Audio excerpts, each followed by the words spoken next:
ఈరోజు POLYCET results ప్రకటించడానికి విచ్చేసిన ఇటీవలే స్కిల్ మెయిల్ సౌరభ్ గౌర్ గారికి, అట్లాగే joint director technical education secretary మిత్రులకి అందరికీ ఈ సందర్భంగా నమస్కారం.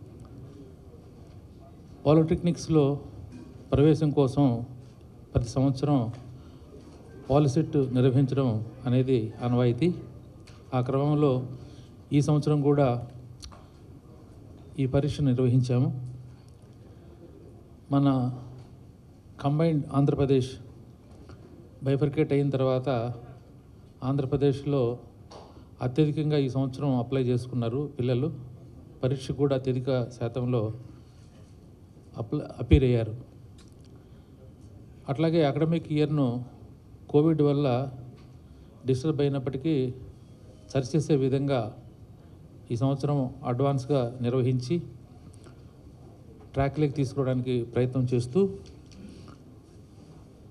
ఈ సందర్భంగా మరి రిజల్ట్స్ని అనౌన్స్ చేయడానికి విచ్చేసినటువంటి మంత్రి గారికి నేను స్వాగతం పలుకుతూ ఈ కార్యక్రమాన్ని నిర్వహించవలసిందిగా మనవి చేస్తున్నా.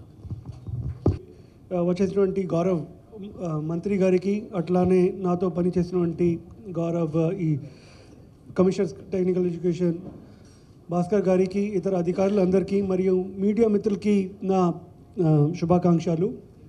ఇవాళ మనం ఎట్లయితే ఇది పాలిసెట్ రిజల్ట్స్ డిక్లేర్ చేస్తూ ఉన్నాము, దాని గురించి ఇంకా మంత్రి గారు మీ అందరి సమక్షం ఆ రిజల్ట్స్ గురించి చెప్తారు. కానీ మొత్తం మీద మన రాష్ట్రంలో ఉన్నటువంటి దాదాపు 261 పాలిటెక్నిక్స్ ఏవైతే ఉన్నాయో దాంట్లో సుమారుగా 70,000 సీట్లు ఉన్నాయి.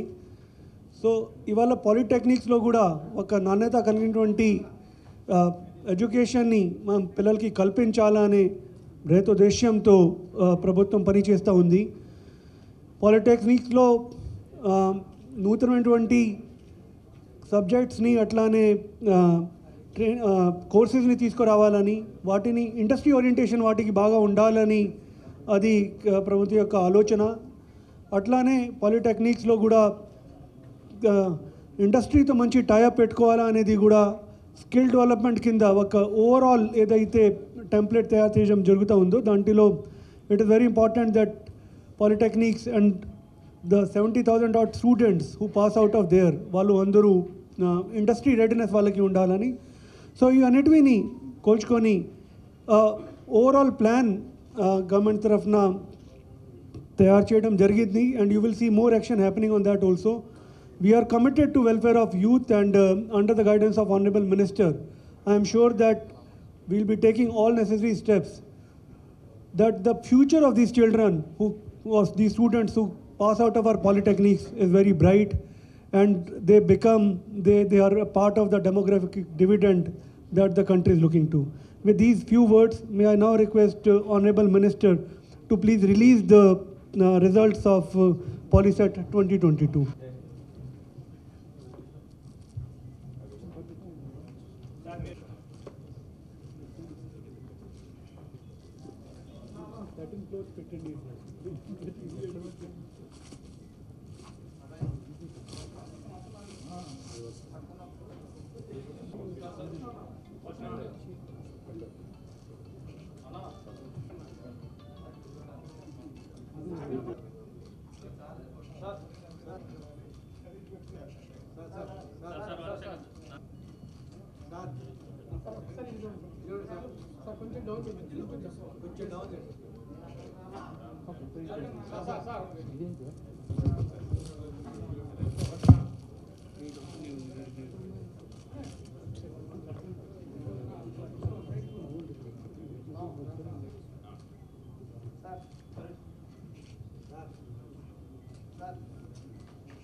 ఈరోజు 2022 సంవత్సరం పాలిసెట్ ఫలితాలను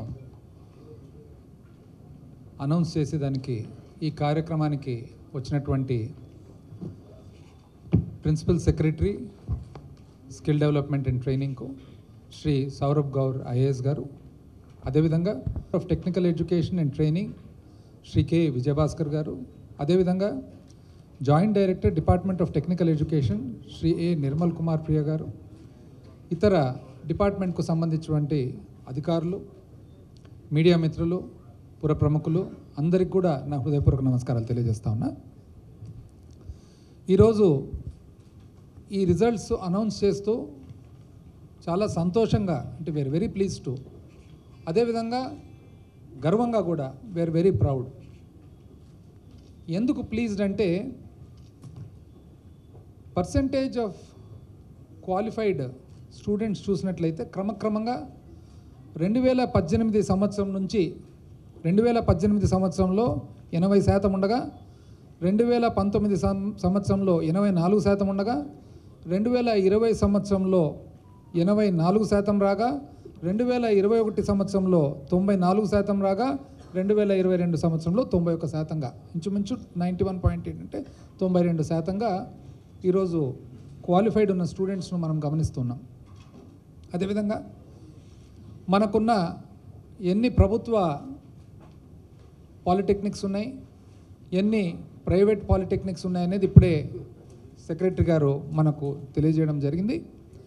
దాదాపు 84 ప్రభుత్వ పాలిటెక్నిక్స్ ఉండగా, అదేవిధంగా 173 ప్రైవేట్ పాలిటెక్నిక్స్ ఉండగా, రెండు కలిపి 267 కాగా 17,098 సీట్లు ప్రభుత్వ పాలిటెక్నిక్లో, 53,471 సీట్లు ప్రైవేట్ పాలిటెక్నిక్లో, రెండు కలిసి 70,569 సీట్లు మన రాష్ట్రంలో సీట్లు ఉన్నవి. అయితే ఈ సంవత్సరంగా 1,38,183 అభ్యర్థులు విద్యార్థులు అపియర్ కాగా, ఎంట్రన్స్ ఎగ్జామ్కు 1,31,608 రిజిస్టర్ చేసుకున్న వాళ్ళు పరీక్షకు యాక్చువల్గా అపియర్ కావడం జరిగింది. అంటే ఇంచుమించు దాదాపు రిజిస్ట్రేషన్ చేసుకున్న వాళ్ళల్లో ఇంచుమించు ఆల్మోస్ట్గా అపియర్ కావడం కూడా జరిగింది. అందులో 1,20,866 మంది విద్యార్థులు క్వాలిఫై కావడం జరిగిందనమాట. ఎందుకు మరి ఈరోజు గర్వంగా ఉందంటే, కోవిడ్ సంవత్సరంలో ఆ 2 సంవత్సరాల్లో బాగా ఎంట్రన్స్ ఎగ్జామినేషన్కు విద్యార్థులు అపేర్ కావడము తక్కువ కావడము, ఇమ్మీడియట్గా కోవిడ్ పోయిన తర్వాత ఎప్పుడైతే 1,31,608 మంది విద్యార్థులు 608 మంది విద్యార్థులు అపేర్ అయ్యారంటే రికవర్ అయిపోయి బ్యాక్ టు నార్మల్సీ వచ్చినామనేది మనకు వెరీ క్లియర్గా కనపడతా ఉంది. ఇందులో కూడా రిజల్ట్ గమనించినట్లయితే మరి హైయెస్ట్ పర్సంటేజ్ ఆఫ్ పాస్ ఆడపిల్లలు ప్లస్ మగపిల్లలు హైయెస్ట్ పర్సంటేజ్ ఆఫ్ పాస్ చూస్తే 98.39%తో అల్లూరి సీతారామరాజు డిస్ట్రిక్టు మరి స్టాండ్ అవుతుంది. అదేవిధంగా హైయెస్ట్ పర్సంటేజ్ ఆఫ్ గర్ల్స్ ఆడపిల్లలు చూసినట్లయితే 97.79%లో ఇక్కడ కూడా అల్లూరి సీతారామరాజు డిస్ట్రిక్టే మరి మొదటి స్థానంలో ఉంది. అదేవిధంగా మగపిల్లలది గమనించినట్లయితే హైయెస్ట్ పర్సంటేజ్ ఆఫ్ పాస్ 98.8%లో అక్కడ కూడా మళ్ళీ అల్లూరి సీతారామరాజు డిస్ట్రిక్టే స్టాండ్ అవుతూ ఉంది. ఇది కూడా చాలా గర్వకారణం. ఎందుకంటే మనకున్న మరి ఎంతో డిఫికల్ట్ టెరైను, ఇబ్బందికరమైన జోగ్రాఫిక్ ఏరియా, మరి మనకున్న చాలా కష్టమైన పరిస్థితుల్లో నివసిస్తున్న ప్రాంతంలో పిల్లలు ఇంత చక్కగా చదువుకుంటున్నారు, ఇంత చక్కటి రిజల్ట్ ఇస్తున్నారంటే అర్థము ఒకటి, అక్కడ ఉన్న తల్లిదండ్రులను అక్కడ ఉన్న పిల్లలను ఎంత పొగిడినా తక్కువే. రెండవది, ప్రభుత్వం అంత శ్రద్ధ తీసుకొని అక్కడ ఆ ప్రభుత్వం నిర్వహించిన పద్ధతి has led to this result అనేది మనకు వెరీ క్లియర్గా కనపడతా ఉంది. మరి అదేవిధంగా ర్యాంకర్స్ చూసుకున్నట్లయితే నంబర్ 1 ర్యాంకు చిరంజీవి సత్యహర్షిత, ఒక అమ్మాయి ఫస్ట్ ర్యాంకరు. మరి వాళ్ళ తల్లిదండ్రులు ఇద్దరు కూడా టీచర్లు అన్నమాట. 2వ ర్యాంకు చూసినట్లయితే సత్యనిహాంత్ హృతిక్ ఫ్రమ్ కాకినాడ. మరి అక్కడ అబ్బాయి వాళ్ళ తండ్రి ఒక వ్యాపారస్తుడైతే అబ్బాయి వాళ్ళ తల్లి మాత్రము ఒక గృహిణి, హౌస్ వైఫ్. 3వ ర్యాంక్ మరి అమ్మాయి సాయి భవ్యశ్రీ, మరి ఫాదరు అండ్ మదర్ వాళ్ళు టీచర్సే. ఈ ముగ్గురితో మాట్లాడడం జరిగింది నేను, సెక్రటరీ గారు, తర్వాత మన కమిషనర్ గారు. మాట్లాడితే మనకు కామనాలిటీ ఏం కనపడిందంటే ఇక్కడ అన్ని చోట్ల కూడా 3 చోట్ల కూడా మదర్స్ చాలా ఇంపార్టెంట్ రోల్ ప్లే చేయడం జరిగిందనమాట. అంటే తల్లులు పిల్లలను చక్కగా చదివించుకోవడము, సాయంకాలము స్కూల్ నుంచి ఇంటికి వచ్చిన తర్వాత కొంత సమయము కేటాయించి చదివించడము, ఆ మదర్స్ ఎంకరేజ్మెంట్ వలన.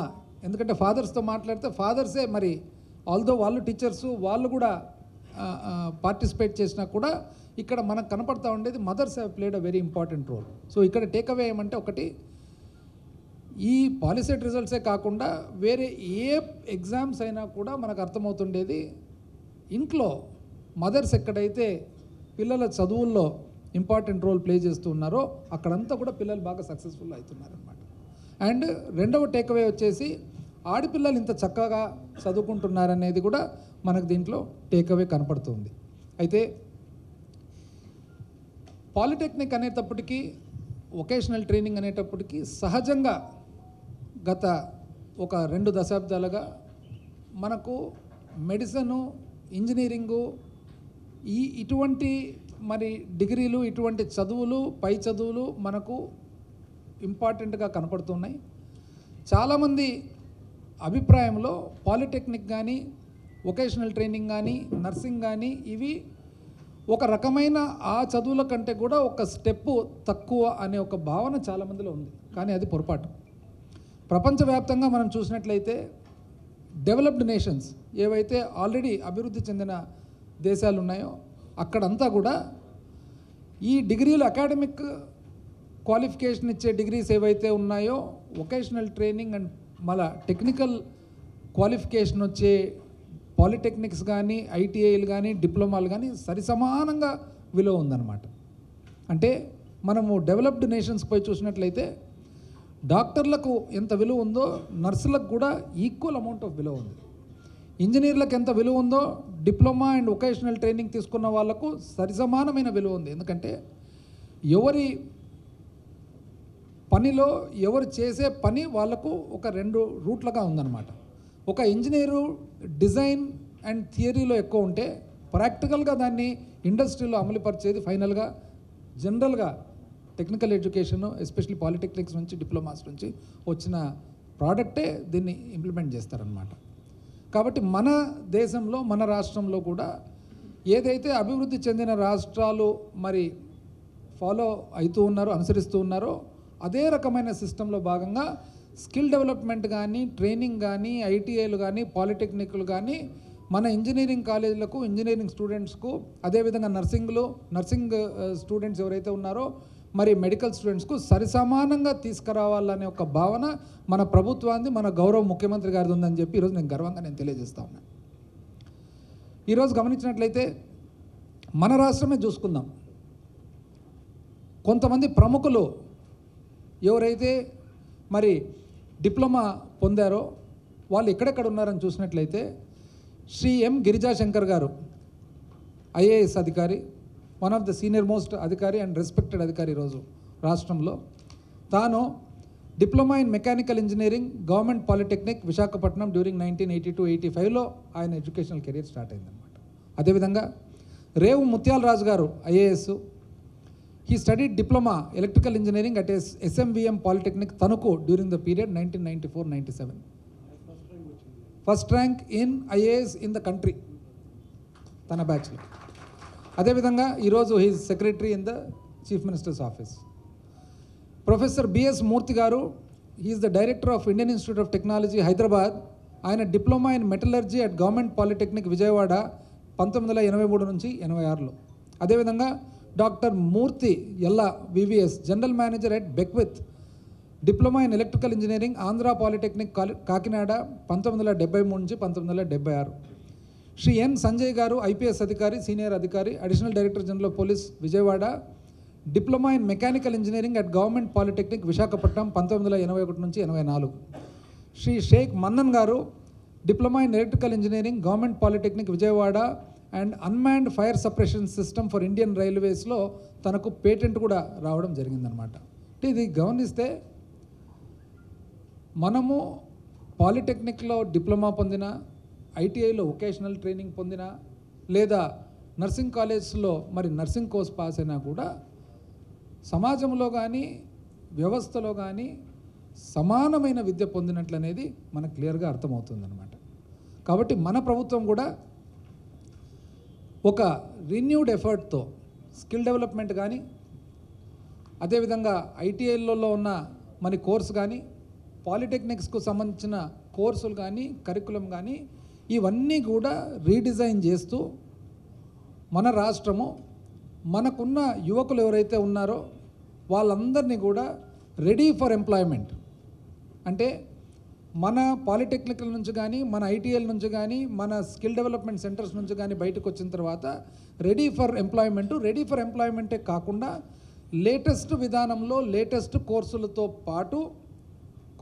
పాటు వాళ్ళను మిగతా రాష్ట్రాలతో పోల్చినట్లయితే బెస్ట్గా ఉండేట్టుగా, ఇతర దేశాలకు కూడా ఇమ్మీడియట్గా ఎంప్లాయ్మెంట్కు పొందేట్టుగా ప్రిపేర్ చేసేదానికి ఈ ప్రభుత్వం కానీ, గౌరవ ముఖ్యమంత్రి గారు కానీ ప్రత్యేకమైన శ్రద్ధతో, ప్రత్యేకమైన ఒక ఇంట్రెస్ట్తో ఈరోజు ఈ ఎడ్యుకేషనల్ స్ట్రీమ్ టేకప్ చేయడం జరిగిందనమాట. ఉదాహరణకు ఇప్పటికే దాదాపు 4 బ్రాంచెస్ అనమాట 2020-21లో artificial intelligence, 3D animation and graphics, animation and multimedia and web designing.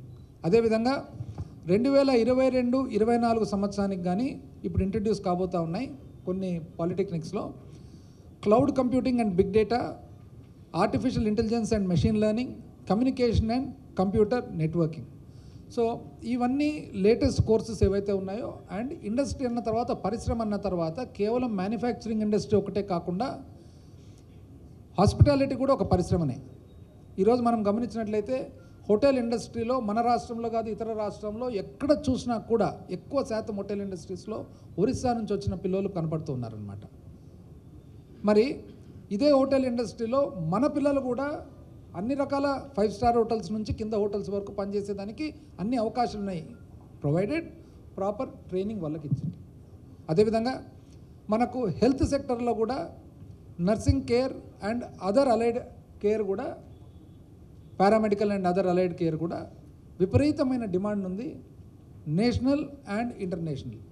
So ఇవన్నీ పరిగణనలోకి తీసుకొని మనకు పాలిటెక్నిక్స్లో కానీ, ఐటీఐస్లో కానీ, స్కిల్ డెవలప్మెంట్ ట్రైనింగ్లో కానీ ఎక్కడెక్కడ వీలవుతే అక్కడ మన పిల్లలందరికీ కూడా లేటెస్ట్ అండ్ బెస్ట్ ఎడ్యుకేషను, బయటికి వచ్చిన తర్వాత బెస్ట్ క్వాలిఫికేషను అండ్ ఇమ్మీడియట్గా ఉద్యోగ అవకాశాల్లో కూడా మెండుగా ఇప్పుడున్న ఏదైతే మన శాలరీస్ కానీ ఎమాల్మెంట్స్ ఉన్నాయో అంతకంటే ఇంకా బెటర్గా వచ్చేట్టుగా డిజైన్ చేస్తూ ప్రతి ఒక్క, ఇంతకుముందే గౌరవ ముఖ్యమంత్రి గారు చెప్పినట్టుగా ప్రతి ఒక్క నియోజకవర్గంలో కూడా ఒక స్కిల్ హబ్బు, ప్రతి ఒక్క జిల్లాలో కూడా ఒక సెంటర్ ఆఫ్ ఎక్సలెన్సు, అదేవిధంగా ఇవన్నీ కూడా మానిటర్ చేసేదానికి ఒక స్కిల్ యూనివర్సిటీ, కోర్సులన్నీ లేటెస్ట్గా తీసుకొస్తూ కరికులం కూడా మారుస్తూ ఏదైతే గవర్నమెంట్ ఆఫ్ ఇండియా నామ్స్ ఉన్నాయో ఆ నామ్స్ స్టాండర్డ్స్ పాటిస్తూ అంతకంటే కూడా ఇంకా better norms and better practices మరి తయారు చేసేదానికి